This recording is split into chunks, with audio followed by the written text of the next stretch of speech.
Buenas noches, bienvenidos al banquillo. Les saludamos a través de TSI. Seguimos bajo emergencia en el mundo y nosotros con entregas especiales, con hombres y mujeres dedicados a la investigación científica en momentos críticos que vive la humanidad. Hoy estamos con un enlace hasta la ciudad de Houston, en Texas, Estados Unidos, donde destaca el talento hondureño, profesionales de las ciencias médicas que prestan sus servicios al más alto nivel en hospitales del primer mundo. Está con nosotros esta noche y agradecemos el tiempo que nos dispensa el destacado médico internista y especialista en unidades de cuidados intensivos, doctor Orlando Garner Cruz. Doctor, un gusto saludarlo. Bienvenido aquí al banquillo a través de TSI. Muy buenas noches. Buenas noches, un gusto saludarlo.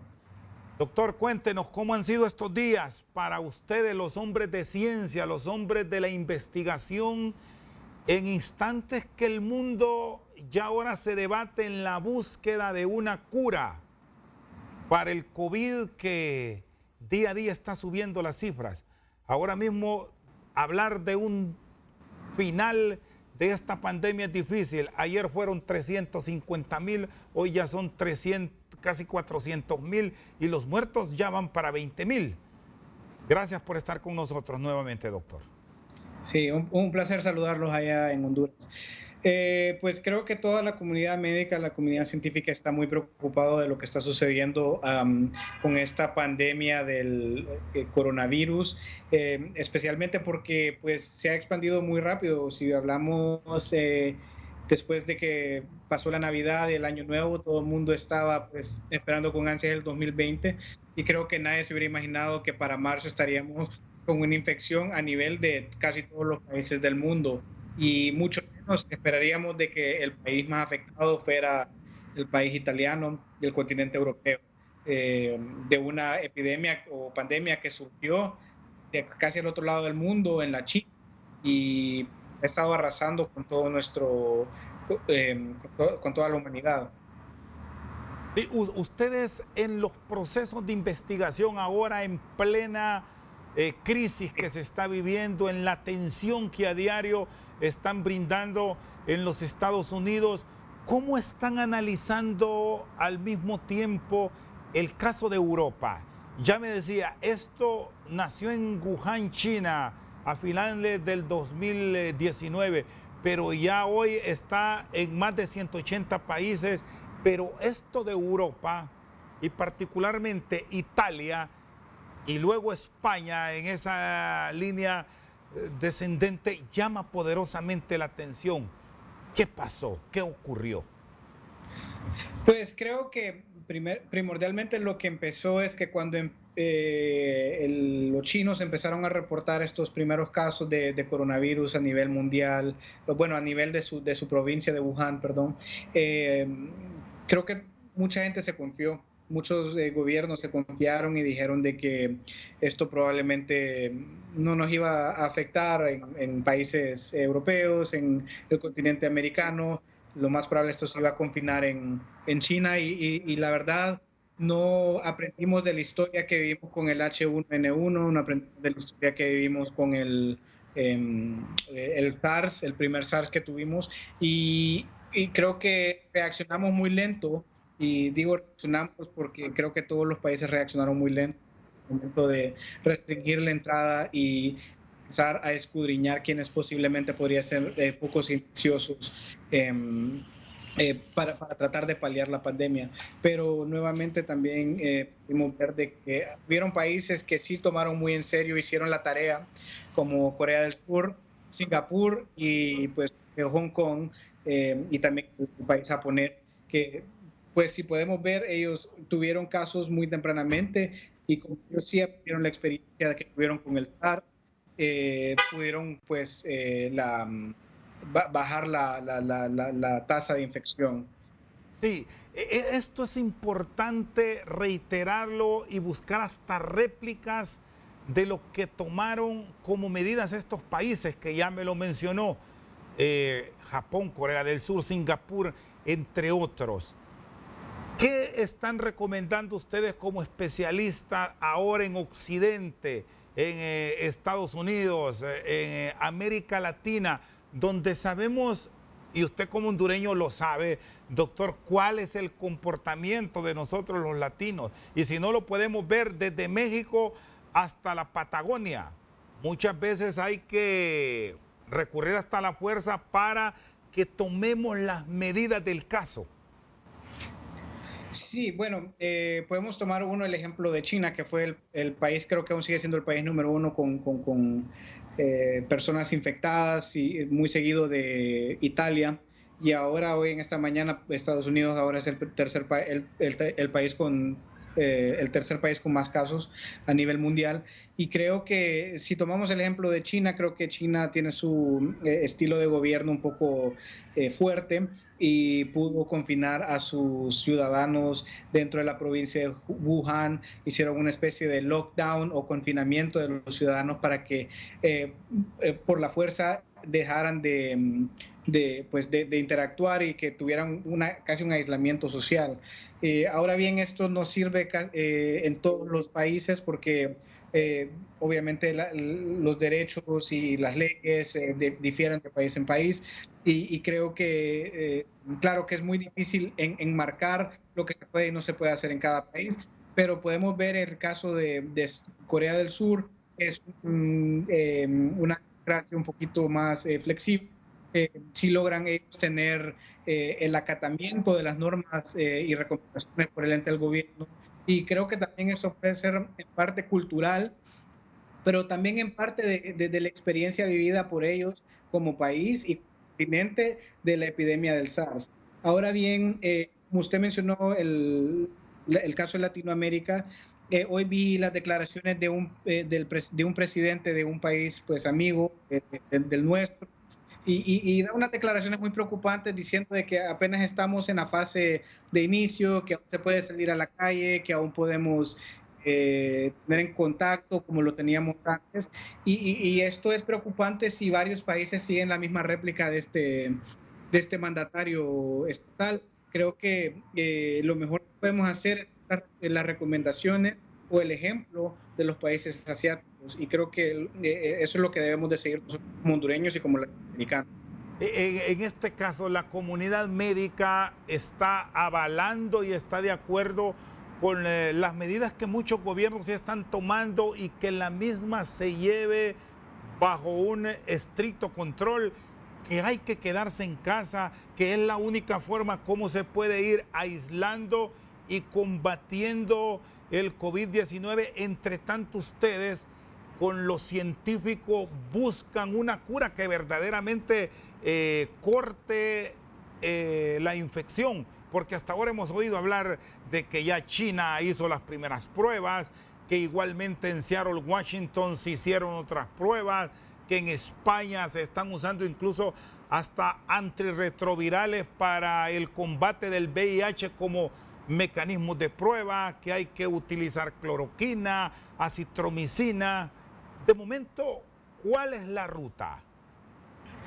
Mire, la ruta creo que está muy claramente definida y creo que voy a hacer eco de todo lo que todos los médicos a nivel nacional o internacional están diciendo. Y la ruta es el distanciamiento social, la higiene de las personas, mantener una distancia de al menos 6 pies entre cada persona y evitar salir lo menos posible. Y ahora bien, ¿cómo nos ayuda esto? Y le voy a explicar de una manera, creo que una manera científica, pero lo voy a tratar de hacer lo más simple posible. Entonces, nosotros cuando hablamos de epidemias o pandemias o en realidad la capacidad infecciosa de un virus o patógeno, estamos hablando de algo que es de un número que se llama el R0, ¿ok? Y entonces el R0 nos permite decir básicamente cuántas personas una persona contagiada puede infectar.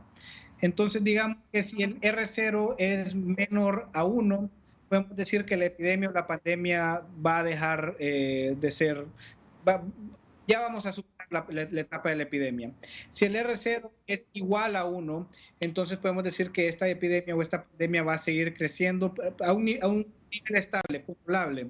Si el R0 es igual a 2, igual o mayor a 2, entonces esto nos dice que la pandemia va a seguir creciendo a un número exponencial. Entonces, ahora bien, el R0 de este coronavirus, es alrededor de 2.2. ¿Qué quiere decir esto?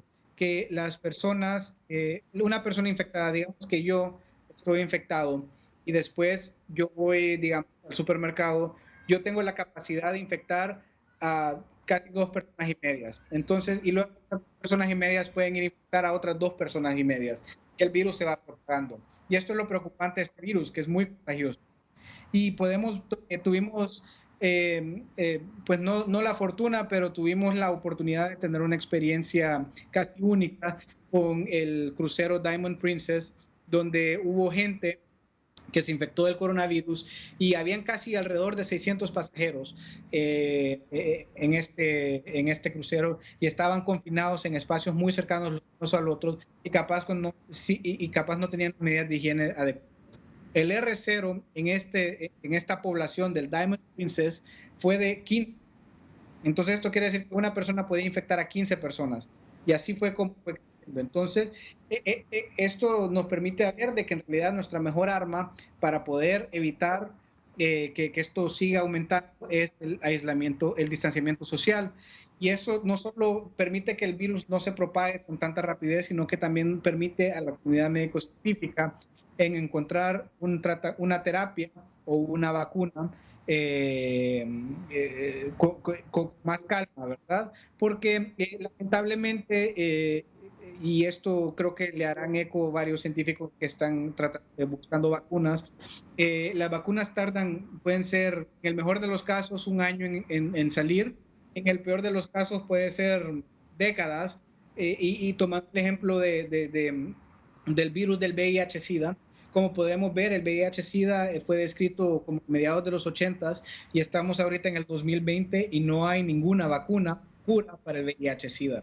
Entonces, tenemos que reflexionar en eso también. Y ahora bien, con la cloroquina, la citromicina, los esteroides, hay varios reportes de que esto puede funcionar, pero son como evidencia, como anécdotas, por así decirlo, y no son evidencias científicas, estadísticas muy sólidas en la cual podemos basarnos para decir este es el medicamento que va a funcionar. Mire, yo veo muchos pacientes que padecen de la influenza casi cada año, y cada año vemos que la influenza hace estragos en la población, por lo menos aquí de Estados Unidos y me imagino que en todos los otros países del mundo, y no hemos encontrado la cura contra la influenza. Y la influenza ha sido descrita años y años y años atrás y no hemos logrado curarla. Inclusive la vacuna no es muy efectiva, capaz solo ayuda en un 40-30% y esperamos de que el resto de las personas se vacunen para hacer como una inmunidad de rebaño. Muy bien, está con nosotros esta noche al banquillo directamente desde Houston, Texas, el doctor Orlando Garner Cruz. Una pausa, en breve seguimos con este diálogo aquí a través de TSI.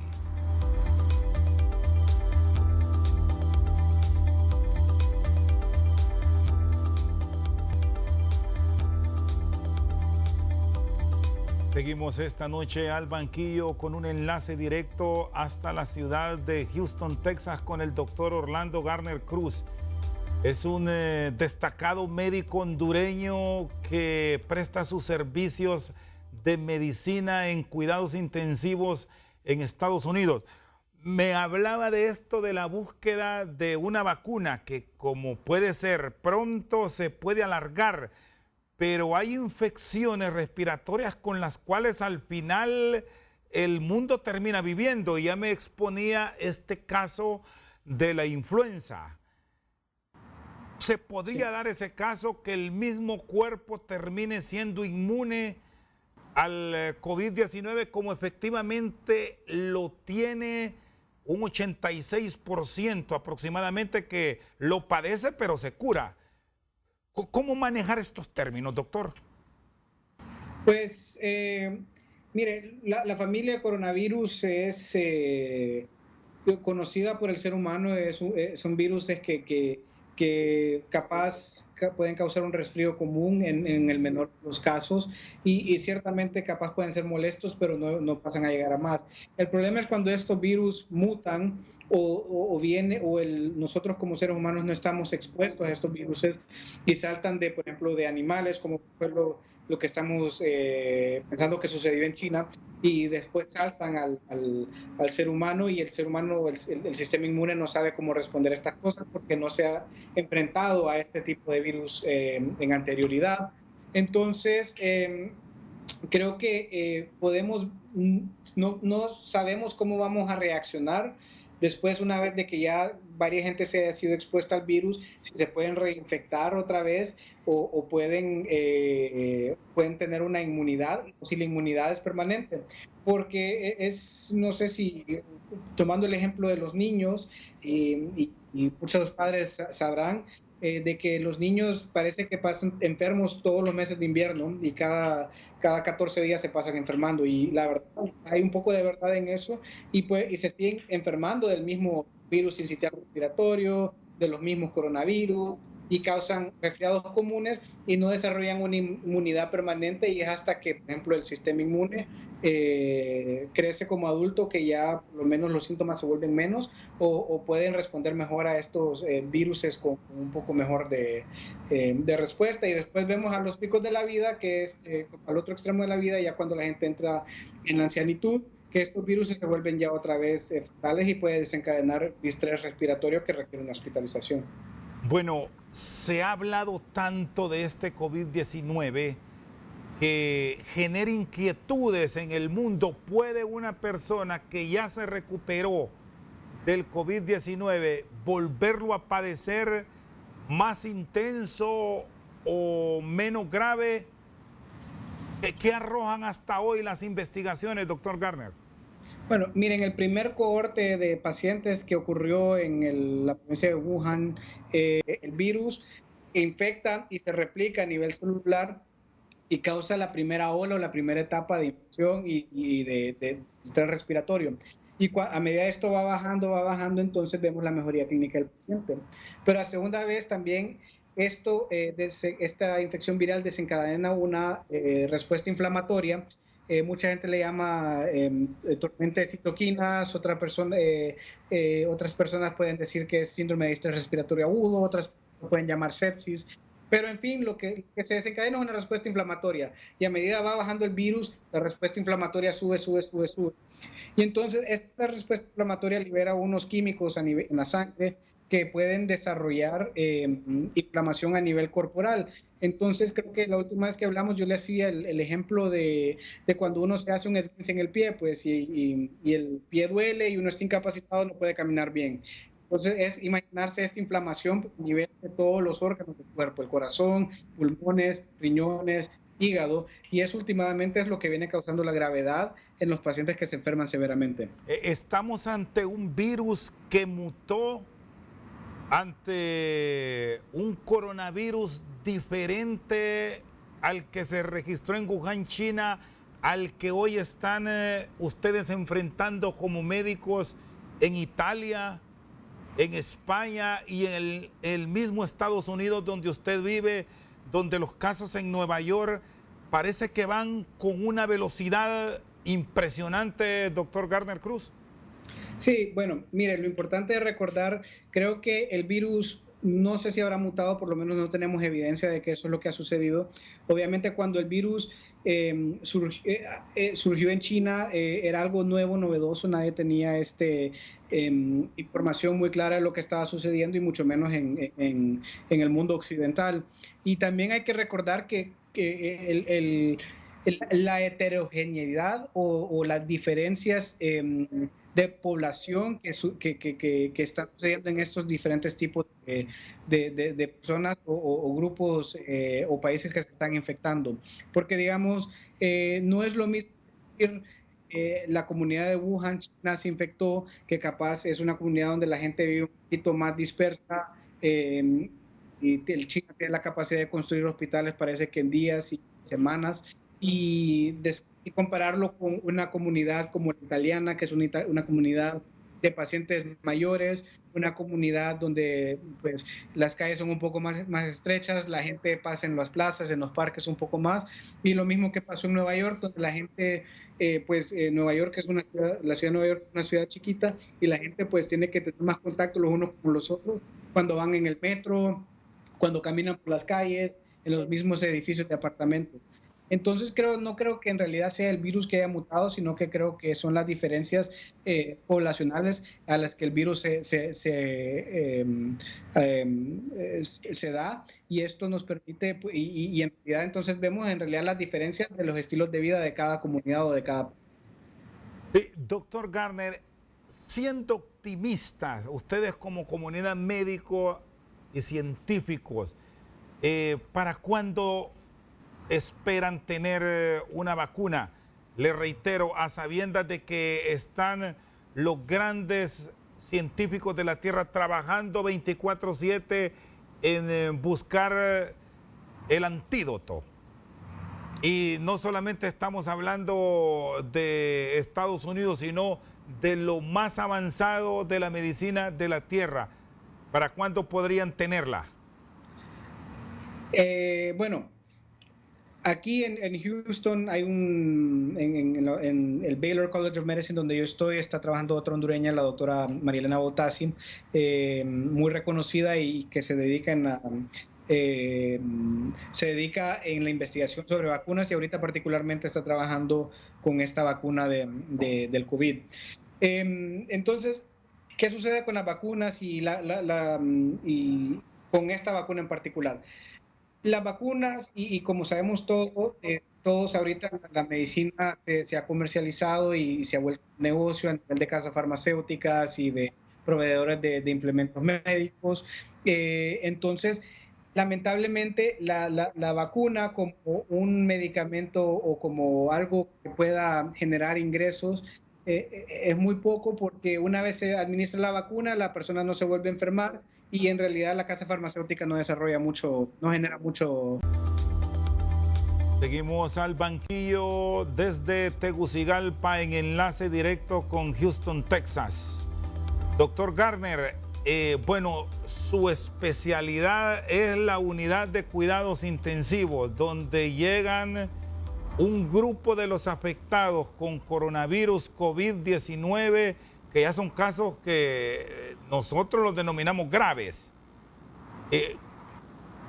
¿Es real que solo a los adultos, a los que pasan de los 65 años, afecta el COVID-19, o ya están llegando niños a unidades de cuidados intensivos? Bueno, es real de que en la mayoría de los pacientes que se están reportando en las unidades de cuidados intensivos a nivel internacional son en su mayoría pacientes que son ya mayores de 60 años y que tienen enfermedades propias del adulto, como la hipertensión arterial, enfermedades vasculares o coronarias, y enfermedades crónicas renales y diabetes mellitus. Pero también pero decir de que solo los adultos mayores son los que están en riesgo es falso. Reportes de niños que se han enfermado y se han enfermado de gravedad. Por ejemplo, China en el primer reporte reportó 2 niños, creo que uno de 6 años y otro de 14 años. Y creo que también se han reportado otros en el área de Mississippi, aquí en Estados Unidos. Y no estoy muy seguro sobre lo que están reportando los europeos, pero sí lo que también he visto es de que en el área del estado de Washington, en Estados Unidos, han reportado de que sí tienen alrededor de un 40% de pacientes hospitalizados, son entre el rango de edad de los 20 a 40 años. Entonces también los jóvenes se pueden enfermar. Sí, alarma, doctor Garner, información que llega de países europeos, donde se está tomando la decisión ya, porque no hay muchas unidades de cuidados intensivos.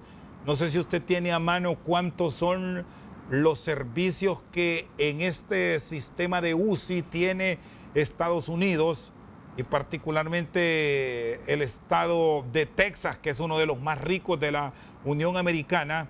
Les planteo esto porque en Europa se ha dicho, hay momentos en que deciden entre mantener conectado un adulto mayor o pasar esa unidad de cuidados intensivos para otra persona que llegó de menor edad. ¿Cómo toman esas decisiones ustedes, los facultativos, que son dolorosas frente a un familiar viendo la situación que vive la tierra? Sí, ciertamente, miren, esas decisiones no son las ideales.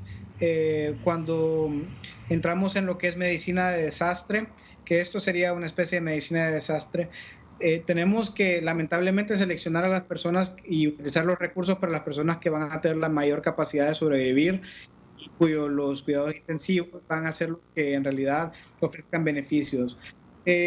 Usualmente lo que nos ayuda a decidir nosotros como personal médico y como especialista en cuidados intensivos es algo que se llama triaje. Entonces, el triaje básicamente lo que nos permite es identificar a las personas que se van a beneficiar más de, por así decirlo, de ventilador, de ventilación mecánica, medicamentos exclusivos para la unidad de cuidados intensivos, especialistas en cuidados intensivos o máquinas de motor. Y lo que hay varios, aunque no tenemos por ejemplo, una regla de oro que nos permita decir quién va a sobrevivir versus quién no va a sobrevivir. Hay varias calculadoras científicas que nosotros poner, por así decirlo, datos clínicos del paciente, datos laboratoriales, y eso nos permite determinar cuánta gravedad o la severidad de la enfermedad del paciente. Estas calculadoras son una de las más comunes utilizadas es el SOFA o Sequential Organ Failure Assessment por sus siglas en español, perdón, que se quiere decir falla orgánicas en secuencia. Y tenemos el Apache, también es otra calculadora que podemos utilizar para saber cuál es el riesgo de mortalidad de ese paciente. Y creo que si llegaríamos a estar en esas instancias aquí en Estados Unidos o en el mismo Honduras, creo que esas serían las técnicas clínicas que utilizarían. Ahora bien, me preguntó cuántas camas tenemos aquí en Estados Unidos de cuidados intensivos. Creo que estamos hablando, creo que en el territorio nacional, creo que todos los hospitales, si sumamos todas de los hospitales, la capacidad para cuidados intensivos es alrededor de un 45 a 50% de camas de cuidados intensivos. Y ahora bien, después, la situación de ventiladores también es un poco más preocupante porque tenemos... por la última estadística que leí de la Sociedad de Cuidados Intensivos de aquí de Estados Unidos, hay alrededor, quiero decir, de 100,000 o un poco menos ventiladores disponibles si todo el mundo llegara para todo el territorio nacional estadounidense. Y esto es ya utilizando los ventiladores de reserva que tiene el gobierno de Estados Unidos y utilizando los ventiladores de reserva que tiene cada hospital. O los ventiladores que utilizan para quirófano. Entonces, y aquí en el estado de Texas, la última estadística que vi fue alrededor de 4,000 ventiladores disponibles para toda la población de Texas. Entonces, como verá, la capacidad de ventiladores que tiene el estado de Texas, aún siendo uno de los estados más ricos de esta nación, no es suficiente para toda la población que está dentro de ella. Y este es un punto clave, doctor Gardner, para que en estos países con economías mucho más frágiles frente a los grandes países con economías desarrolladas, las observemos como ciudadanos, que cuando se mandan aislamientos hay que respetarlos, porque estas cifras que nos presenta usted del estado de Texas, a cualquiera lo asustan. Saber que apenas llegan a 4,000. Y decimos apenas frente a lo que se ha manejado en nuestro país, que hablan que si llegamos a un centenar de pacientes en estado crítico, delicado o grave, ya estamos en una situación roja, de alerta general, porque no hay suficientes unidades de cuidados intensivos en el mundo, no solo de Honduras. que se esté priorizando por la administración Trump y que grandes empresas de la industria mundial como Ford, Tesla, General Motors, etcétera, etcétera, estén dedicadas solamente a esto ahora? ¿Qué tanto beneficio puede traer y en cuánto tiempo están listas para ponerlas en el mercado? Pues mire, es bueno de que la comunidad y la empresa privada se ha puesto, pues, por así decirlo, la camisa del equipo a tratar de solventar estas carencias a nivel mundial. Pero yo, en mi opinión personal, o sea, digamos, Elon Musk, el creador de Tesla, dice que va a producir 1000 ventiladores mecánicos. Aunque él es una persona muy brillante, construir un ventilador mecánico creo que no es lo mismo que construir un carro. Quiero decir con esto, pues el ventilador mecánico tiene que replicar básicamente un órgano humano, un pulmón, y esto varios médicos científicos hemos tratado de hacerlo, de tratar de replicar las funciones fisiológicas o orgánicas del organismo que, por así decirlo, nos dio Dios. Pues, o sea, esto es una creación que ningún ser humano tuvo involucración. Esto fue algo que se dio y funciona de una manera en que nosotros apenas venimos o estamos empezando a comprender.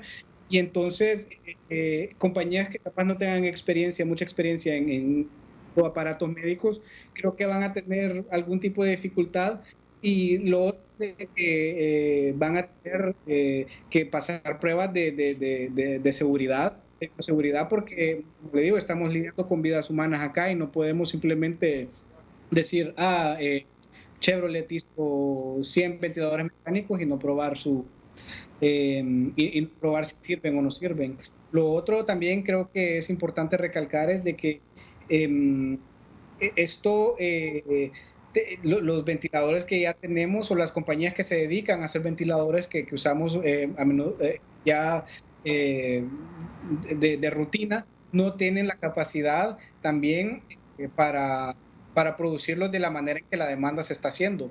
Y también tenemos que ver que uno de los países que da partes y produce y manufactura muchas cosas, que es China, está de capacidad ahorita. O sea, entonces vamos a tener muchos déficits en cuanto a partes para armar varias estructuras o cosas médicas que utilizamos día a día. Es decir, ustedes que conocen del funcionamiento de esto y con toda la tecnología que encima tiene Estados Unidos, no es para allá. Esto, al igual que nos habló de la vacuna, ocupa un proceso que va para largo, que no es que lo pedimos hoy y en 1 o 2, 3 semanas va a estar, que hay que preparar todo un equipo multidisciplinario, aun y cuando debemos agregar que estas empresas no han estado dedicadas a eso, que van a comenzar a trabajar en esos procesos.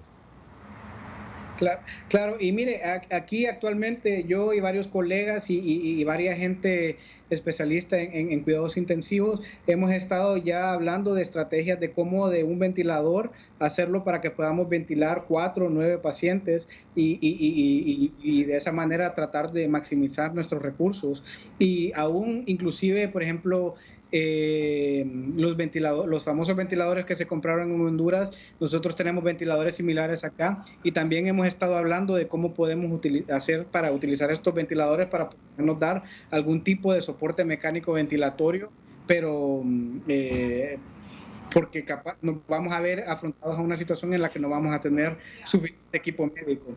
Entonces, mucha gente, varios mandatarios han dicho que estamos frente a una guerra.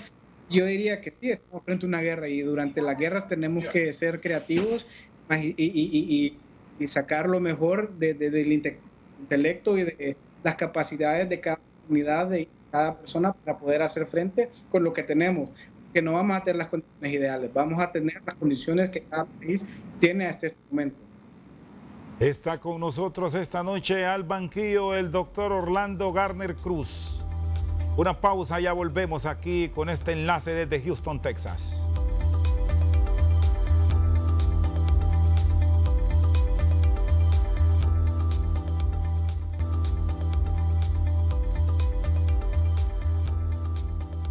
Continuamos esta noche al banquillo con la participación del doctor Orlando Garner Cruz desde Houston, Texas.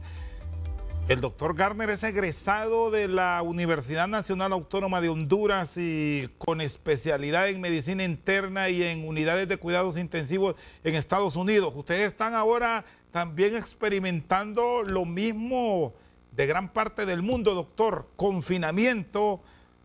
No obstante, el caso de ustedes es especial, están en primera línea. Los médicos están recibiendo el reconocimiento de toda la humanidad. ¿Cómo han sido estos días, doctor Garner?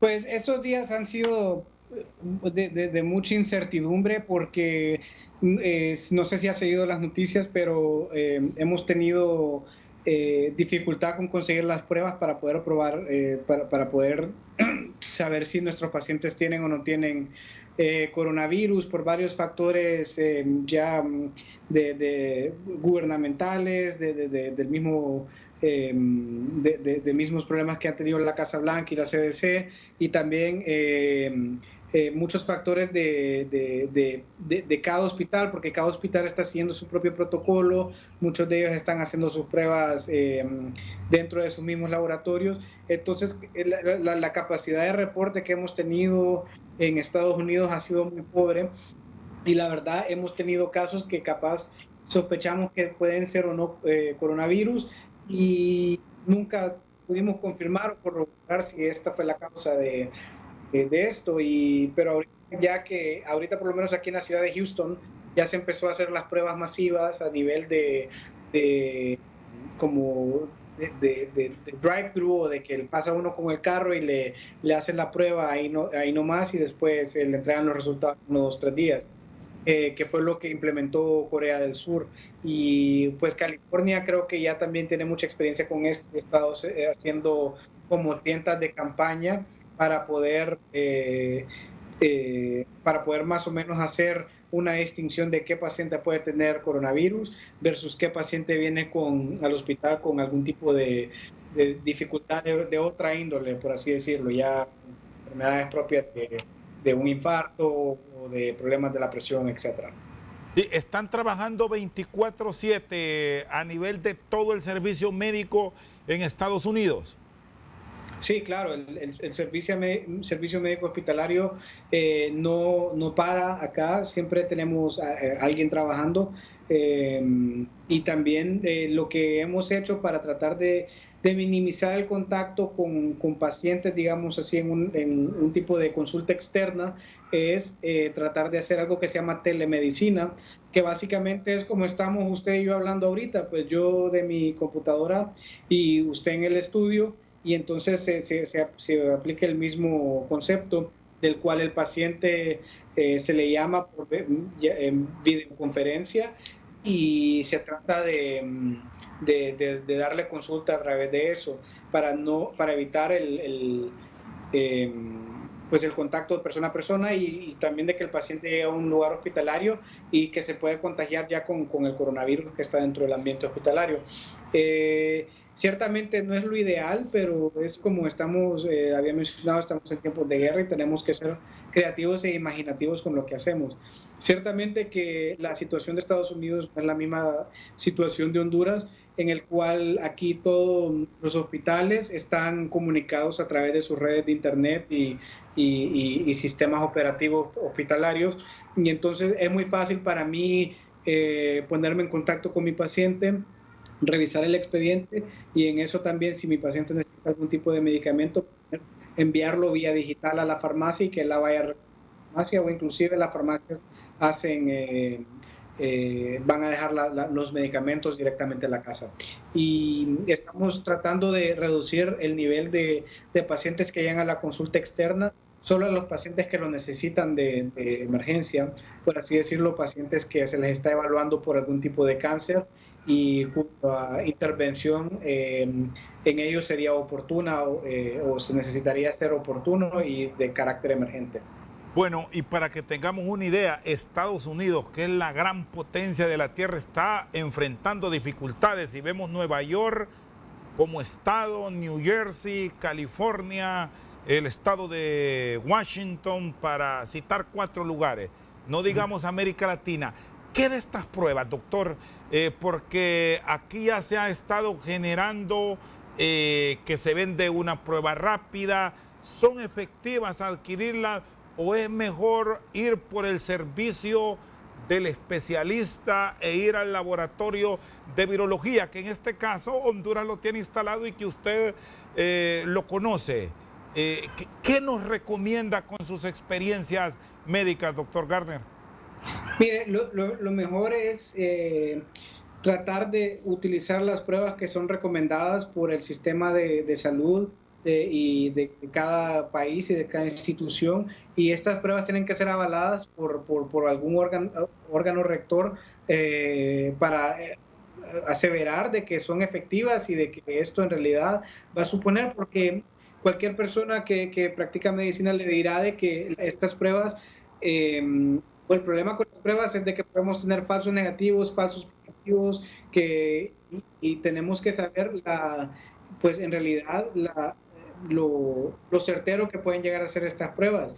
Y si cada quien, y ese es el problema ahorita cuando cada quien está tratando de sacar diferentes cosas para tratar de hacer las cosas de diferente manera, en realidad no sabemos si la prueba que hago yo, por ejemplo, es igual de efectiva que la prueba que hacen ustedes, es igual de efectiva que hace la prueba en Nicaragua y así. Entonces lo mejor que podemos hacer, y esto es una prueba, un PCR, entonces idealmente esto debería ser muy efectivo, pero los reportes que he leído de China es de que la sensibilidad de la prueba, y cuando hablo de sensibilidad significa qué tan certera es una prueba cuando tratamos de decir de que qué tan certera es una prueba cuando sale negativa, qué tanta confianza nos da si la prueba negativa en realidad es negativa, y eso anda alrededor de un 70-75%, y por eso es que los chinos empezaron a hacer muchas tomografías y estudios de imágenes de tórax para tratar de escudriñar o darle más valor a la prueba negativa. Entonces los chinos dirían, por ejemplo, esta prueba es negativa, tenemos la rayos X o tenemos la tomografía de los pulmones, también se mira como que no es coronavirus, entonces podemos decir, bueno, esta persona no tiene coronavirus, versus decir, esta prueba es negativa, pero tenemos la rayos X y la tomografía de pulmones, y podemos ver de que hay cambios similares a lo que veríamos en los casos de coronavirus.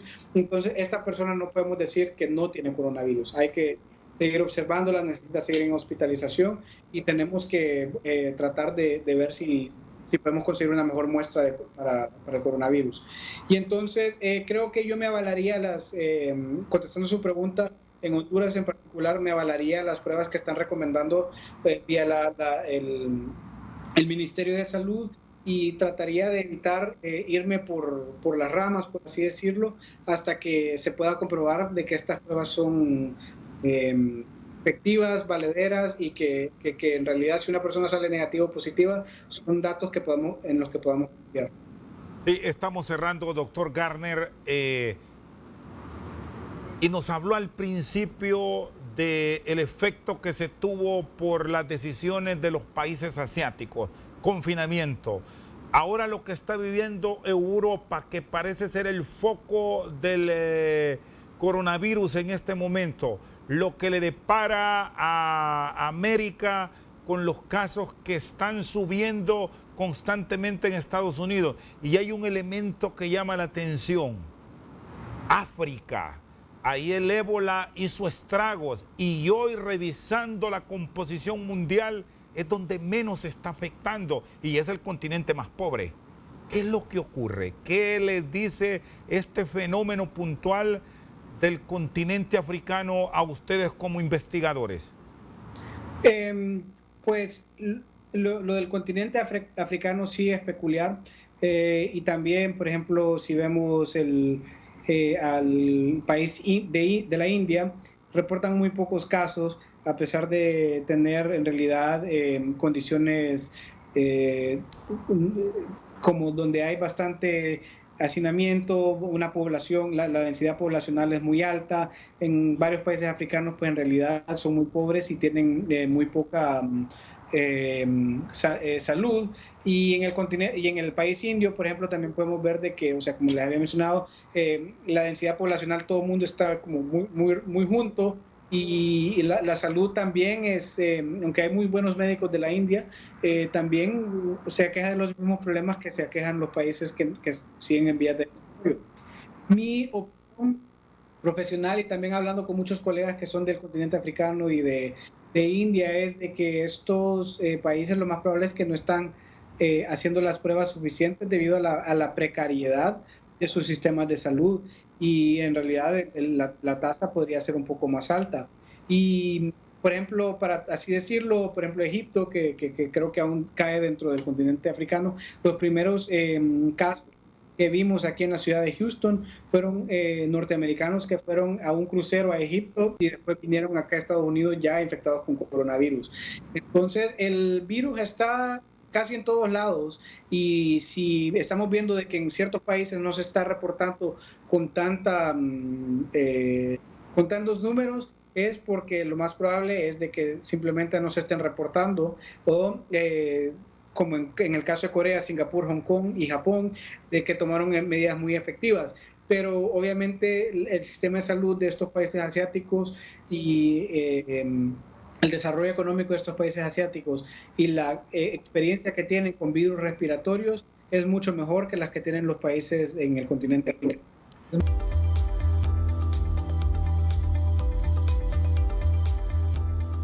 Muy bien, le agradezco, doctor, muy amable. Gracias por su tiempo. Sabemos de sus ocupaciones, de sus investigaciones y las tareas que como médico especialista en unidad de cuidados intensivos realiza en los Estados Unidos. Un fuerte abrazo, doctor Garner, y éxitos. Feliz noche. Feliz noche, muchas gracias por la oportunidad, y si me permite darle un último mensaje a la población hondureña, es de que ahorita estamos en una situación casi hasta se podría decir filosófica, donde los hondureños nos debemos de preguntar qué es lo que nos debemos los unos a los otros, y creo que lo que nos debemos los unos a los otros en este momento es de tratar de ser buenos ciudadanos, buenos hondureños, y tratar de quedarnos en casa lo más posible para cuidarnos los unos con los otros, porque si llegamos a utilizar nuestro sistema de salud a un máximo, a un pico máximo, no vamos a sobrevivir todos, mucha gente va a morir. Entonces, un saludo ahí a todo el pueblo hondureño.